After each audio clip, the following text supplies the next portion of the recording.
আল্লাহর রসুল যেদিন জন্ম নেন তো ওই দিন আম্মা জান আমেনা কোলে নিয়ে কাঁদতেছিলেন। সবাই জিজ্ঞাসা করতেছে কাঁদো কেন?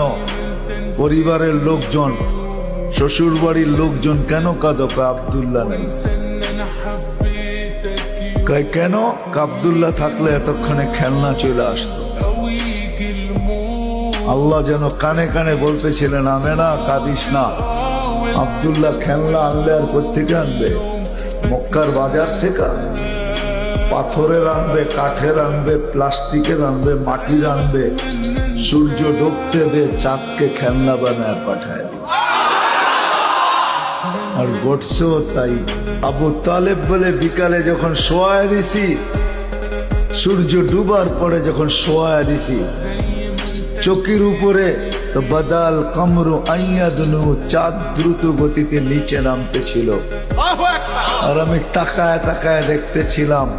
যখন একবারে নিকটে চলে আসছে তো চিৎকার দিয়া ফেলছি, ভাবতেছিলাম তোমার উপরে পড়া না যায়, কিন্তু তোমার মাথার কাছে এসে থেমে গেছে।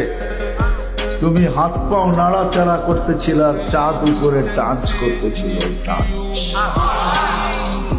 তো বলছে চাচা জানেন চাঁদ কি বলতেছিল? তা তো জানি না। বলে আন্নাল কামারা ইউগান্নিনি ওয়া ইউহাকিনি ওয়া ইয়ামনাউনি মিনাল বুকা। চাঁদ আমাকে ছন্দ শুনাইতেছিল, কান্না থেকে বিরত রাখতেছিল। আমি যেন না কাঁদি, কাঁদলে আম্মার কষ্ট হবে।